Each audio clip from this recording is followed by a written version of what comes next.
Good morning students. यह BA भाग third year की इकोनॉमिक्स की क्लास है, जिसमें हम इकोनॉमिक्स का सेकंड पेपर कर रहे हैं, राजस्थान की अर्थव्यवस्था। आज हम सेकंड यूनिट का एक नया टॉपिक शुरू करेंगे, राजस्थान के आर्थिक विकास में बाधाएं एवं समाधान। राजस्थान के आर्थिक विकास में जो बाधाएं आ रही हैं उनको दूर करने के उपाय क्या हैं। Constraints in the economic development of Rajasthan and measures to overcome them। इस चैप्टर में हम राजस्थान राज्य के कृषिगत विकास और औद्योगिक विकास की प्रमुख बाधाओं को देखेंगे और उनको दूर करने के व्यवहारिक उपायों की भी चर्चा करेंगे, ताकि राजस्थान राज्य का तेज गति से सामाजिक और आर्थिक विकास हो सके, जिससे राजस्थान में बेरोजगारी, गरीबी और आर्थिक असमानता की समस्याओं को दूर किया जा सके। जब से देश आज़ाद हुआ है, देश में आज़ादी के बाद योजनाओं को अपनाया गया, पंचवर्षीय योजनाओं के द्वारा विकास किया गया। योजना काल में आर्थिक प्रगति के बावजूद अभी भी राजस्थान की अर्थव्यवस्था अनेक दृष्टियों से कमज़ोर बनी हुई है। इसके विकास में अनेक बाधाओं का सामना करना पड़ रहा है। राजस्थान के कृषिगत विकास और औद्योगिक विकास की पहली बाधा है भौगोलिक बाधा। राज्य के विकास में प्रमुख बाधा भौगोलिक मानी गई है, क्योंकि राजस्थान का 60% से अधिक क्षेत्र में मरुस्थल है। भारत का सबसे बड़ा थार रेगिस्तान राजस्थान में है, जहां पर जनसंख्या दूर दूर तक छितरे होने के कारण बुनियादी सेवाएं, मूलभूत सेवाएं जैसे विद्युत, जल, सड़क, शिक्षा, संचार, चिकित्सा आदि को पहुंचाने का प्रति व्यक्ति लागत काफ़ी ऊंची आती है। दूसरा बिंदु है मानसून पर निर्भरता। कृषि की मानसून पर निर्भरता बहुत अधिक है। मानसून के विलंब से आने से अथवा इसके अभाव से यदि वर्षा का क्रम भी बिगड़ जाता है तो कृषिगत उत्पादन बहुत ज़्यादा प्रभावित होता है। नेक्स्ट है जनसंख्या वृद्धि की समस्या। आप पिछले कुछ वीडियो में हमने पूरा चैप्टर कर चुके हैं कि राजस्थान में जनसंख्या वृद्धि की समस्या क्या है, उसके कारण क्या हैं और उसके आर्थिक विकास पर क्या दुष्प्रभाव पड़ते हैं। उस चैप्टर में हमने ये पढ़ा था कि राज्य में जनसंख्या की वृद्धि दर भारत की औसत वृद्धि दर से अधिक है। इस कारण आर्थिक दृष्टि से कमज़ोर राजस्थान राज्य की अर्थव्यवस्था पर निरंतर जनभार बढ़ता जा रहा है, जिससे जनता को हम मूलभूत सुविधाएं उपलब्ध नहीं करवा पा रहे हैं। नेक्स्ट है बेरोजगारी की समस्या। श्रम शक्ति में लगातार वृद्धि होने के फलस्वरूप लोगों को रोजगार देने में कठिनाई आ रही है। राजस्थान राज्य की जो उद्योग और निवेश संवर्धन की नीति होती है, उसके अनुसार काफ़ी लोग पहले से बेरोजगार थे लाखों में, परंतु इस समय आप जानते हैं कि वैश्विक महामारी के कारण, कोरोना महामारी के कारण सभी अर्थव्यवस्था पूरी तरह से चरमरा गई है। लॉकडाउन के कारण आर्थिक क्रियाएं बंद हो गई और सभी क्षेत्रों में बेरोजगारी की दर बहुत तेजी से बढ़ गई है। यह राज्य के सामने एक बहुत बड़ी चुनौती उत्पन्न हो गई है। नेक्स्ट पॉइंट है जल का अभाव। राज्य में जल का निरंतर अभाव है। राजस्थान की सतही जल की मात्रा समस्त भारत के सतही जल की मात्रा का केवल 1% है, जो अत्यंत ही निम्न है। भूमि के नीचे जल कई स्थानों पर लवणीय है तथा अन्य स्थानों पर सूखे के कारण जल स्तर निरंतर गिरता जा रहा है। अतः राजस्थान में जल प्रबंधन का प्रश्न सर्वोपरि माना जाता है। नेक्स्ट बिंदु है विद्युत का अभाव।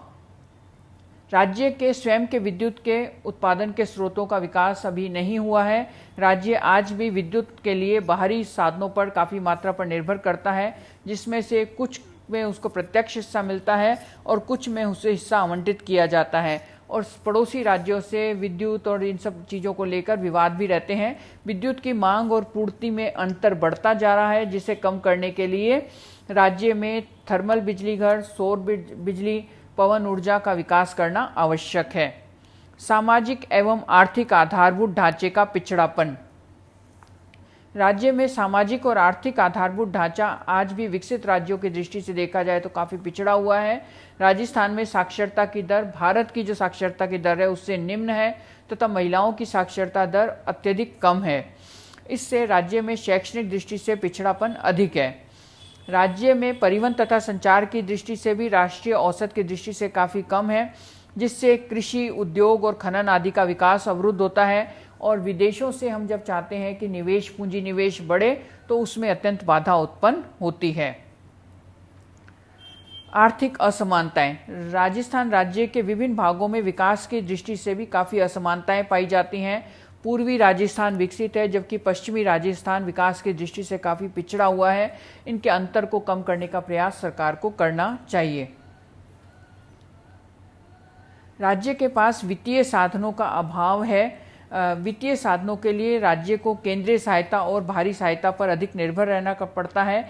इस प्रकार राज्य के विकास में मूलतः भौगोलिक, जनांकीय, आधारभूत ढांचे से संबंधित वित्तीय, प्रशासनिक अनेक प्रकार की बाधाओं का सामना करना पड़ता है।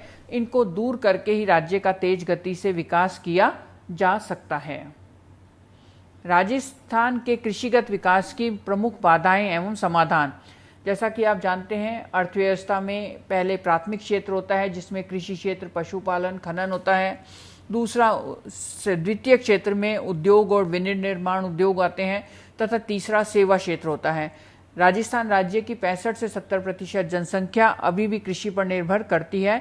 तो प्राथमिक क्षेत्र के विकास में प्रमुख बाधाएं क्या हैं और उनका किस प्रकार समाधान किया जा सकता है। इसमें पहला बिंदु है भूमि के वितरण में असमानता। भूमि पर सीमा निर्धारण कानून के क्रियान्वयन में बाधाएं। राजस्थान में सामंती प्रथा का बोलबाला रहा है।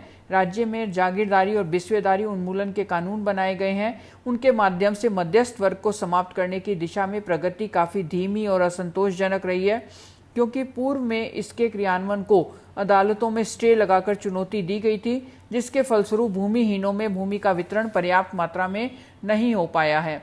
इससे भूमि के वितरण की असमानता कम नहीं हो पाई है। सेकंड पॉइंट है मानसून पर निर्भरता। मानसून पर निर्भरता को देखते हुए उचित जल प्रबंधन की आवश्यकता है। राजस्थान में मानसून की अनियमितता, अनिश्चितता तथा अपर्याप्तता के कारण जल प्रबंधन को प्रत्येक सरकार को सर्वोच्च प्राथमिकता देनी चाहिए। राज्य में भारत के कुल सतही जल का 1% आता है, जबकि कृषि क्षेत्र का 11% है और राज्य की 65 से 70% जनसंख्या कृषि पर निर्भर है। राज्य में वर्षा का वार्षिक औसत 536 मिलीमीटर के लगभग है, जो पश्चिम जिलों में जैसे जैसलमेर और बीकानेर में 100 से 200 के मिलीमीटर के बीच में आ जाता है। राज्य में वर्षा के अभाव के कारण सूखे व अभाव की स्थिति उत्पन्न होती रहती है, अकाल पड़ते रहते हैं और जल संसाधनों में से भी 70% सतही जल और 50% भूजल का उपयोग किया जा चुका है। जिलेवार सिंचित क्षेत्र में काफ़ी असमानताएं पाई जाती हैं, इसलिए सीमित मात्रा में उपलब्ध जल के संरक्षण और सदुपयोग के जरिए ही अधिक सिंचाई करना संभव हो सकता है। सूखी खेती के लिए जल ग्रहण विकास कार्यक्रम के माध्यम से वर्षा के जल को रोकने की व्यवस्था करनी होगी, ताकि नमी संरक्षण संभव हो सके। इससे पैदावार बढ़ेगी और इसके लिए हमें ऐसी फसलों का चुनाव करना होगा जो जल्दी पककर तैयार हो जाएं और उसके लायक उर्वरकों और औजारों की व्यवस्था भी करनी होगी। सिंचाई हेतु पक्की नालियां बनाना।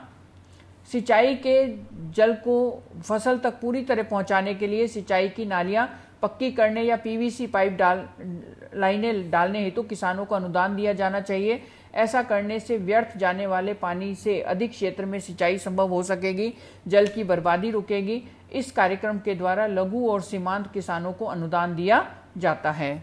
नेक्स्ट पॉइंट है फव्वारा सिंचाई योजना, स्प्रिंकल इरिगेशन स्कीम।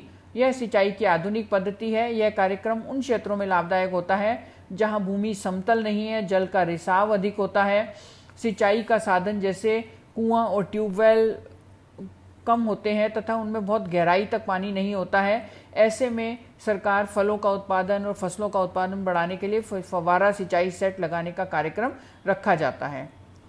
बूंद बूंद सिंचाई पद्धति, ड्रिप इरिगेशन। इस पद्धति में पानी को खेत पर एक जगह एकत्र करके उसे कंड्यूट पाइपों द्वारा पौधों तक पहुंचाया जाता है। इससे पानी के उपयोग में मितव्ययता होगी, किफ़ायत होगी, फलों के उत्पादन को बढ़ाने में मदद मिलती है और इसके लिए अनुदान दिया जाता है। इसमें पानी को एक बार स्टोर करने और अन्य व्यवस्था पर व्यय अवश्य करना पड़ता है, लेकिन बाद में इससे काफ़ी फायदा होता है। सामुदायिक नलकूप योजना।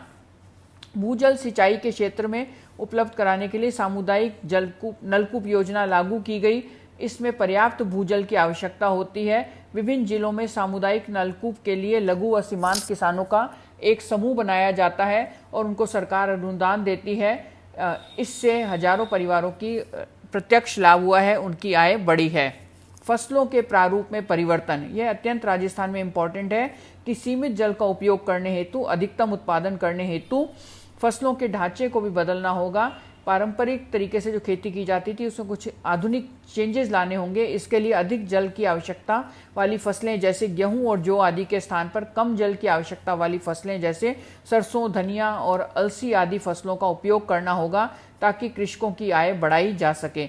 इसके लिए फसल प्रदर्शनियां लगती हैं और इसमें ऐसे कार्यक्रमों में उर्वरक और बीज अनुदानों के बारे में जानकारी दी जाती है, किसानों को प्रशिक्षण दिया जाता है।